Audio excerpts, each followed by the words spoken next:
আসসালামু আলাইকুম, welcome to my YouTube channel. আপনারা সবাই কেমন আছেন? আশা করি আল্লাহর রহমতে আপনারা সবাই ভালো আছেন, আমরাও ভালো আছি।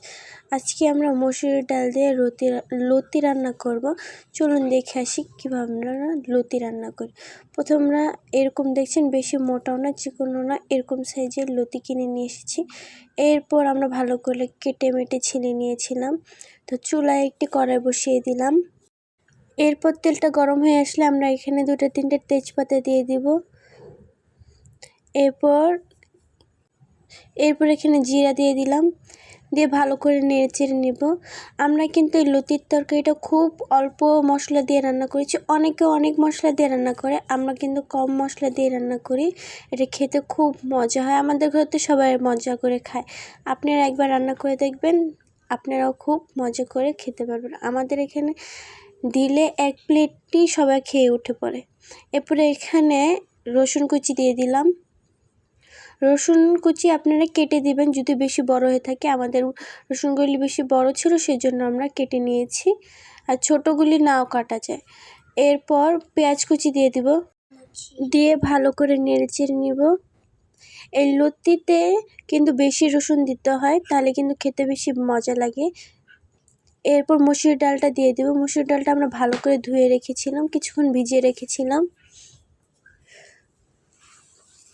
তো এরপর ভালো করে নেড়েচেড়ে নিলাম। যেহেতু এখানে আমরা বেশি মশলা দিব না, সেজন্য এখানে হলুদের গুঁড়াটা দিয়ে দিলাম অল্প পরিমাণে, এবং মরিচের গুঁড়াটা দিয়ে দিলাম। দিয়ে ভালো করে নেড়েচেড়ে নিব। এরপর এখানে মরিচ কেটে রেখেছিলাম, মরিচ দিয়ে দিব, দিয়ে ভালো করে নেড়েচেড়ে নিব।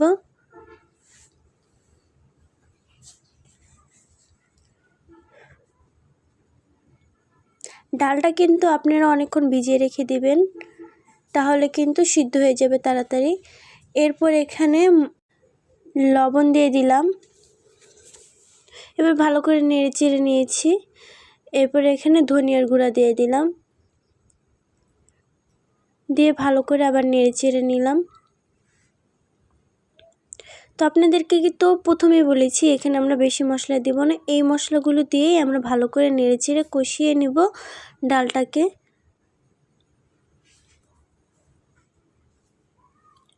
এরপর ডালটা সিদ্ধ হওয়ার জন্য আমরা এখানে কিছু পরিমাণ পানি দিয়ে দিলাম, দিয়ে ভালো করে নেড়েচেড়ে নিব।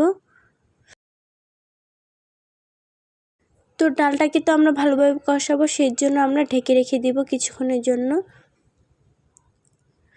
তো কিছুক্ষণ পর উঠে দেখলাম পানিটা অনেকটা শুকিয়ে গেছে, ডালটাও ফুলে গেছে, মানে হালকা সিদ্ধ হয়ে এসেছে। এবার ভালো করে নেড়েচেড়ে নিলাম। এরপর এখানে আমরা সেই বেছে রাখা লতিটা দিয়ে দিব, দিয়ে ভালো করে নেড়েচেড়ে নিব। লতি কিন্তু অনেক নরম জিনিস, সেটা কিন্তু আস্তে আস্তে নাড়া দিতে হবে, নাহলে কিন্তু ভেঙে যাবে যখন সিদ্ধ হয়ে আসবে। এখন তো সিদ্ধ হয়নি, সেজন্য নাড়া দেওয়া যাচ্ছে। এরপর কিছুক্ষণের জন্য আবার ঢেকে রেখে দিব। তো কিছুক্ষণ পর ফিরে এসে দেখলাম আমাদের লতিটা কিন্তু হালকা সিদ্ধ হয়ে এসেছে। তো এরপর আবার ভালো করে নেড়েচেড়ে নিব। আপনারা কিন্তু এভাবে একবার হলেও বাসায় রান্না করে খেয়ে দেখবেন, খুব মজাদার এবং সুস্বাদু একটি জিনিস, শরীরের জন্য উপকারী একটা। তো আবার কিছুক্ষণের জন্য ঢেকে রেখে দেব, যাতে ভালো করে কষানো হয়ে যায়, পানিটা ভালো করে টেনে নেয়। সেই জন্য দেখতে পাচ্ছেন পানিটা কিন্তু ভালো করে টেনে নিয়েছে, তেলও উপরে উঠে এসেছে। তো এরপর যে আমরা ভালো করে আবার নেড়েচেড়ে নিব। এরপর ভালো করে নেড়েচেড়ে এখানে আমরা আবার কিছু পানি অ্যাড করব, বেশি পানি না, হালকা পরিমাণে পানি অ্যাড করলাম, করে ভালো করে নেড়েচেড়ে নিব।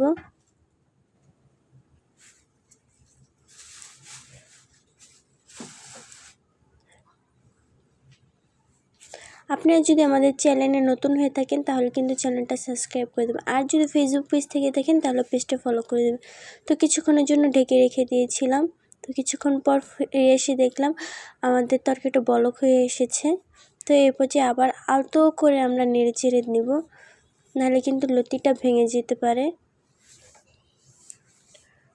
তো আমাদের এখানে লতিও সিদ্ধ হয়ে গেছে ভালোভাবে। আবার কিছুক্ষণের জন্য ঢেকে রেখে দেব। তো কিছুক্ষণ পর ফিরে আসলাম। তো দেখতে পাচ্ছেন আমাদের তরকারিটা কিন্তু অলরেডি রেডি। তো এই পর্যায়ে শেষ পর্যায়ে কিন্তু আমরা ধনিয়া পাতাটা দিয়ে দিব, দিয়ে ভালো করে নেড়ে চেড়ে নিব।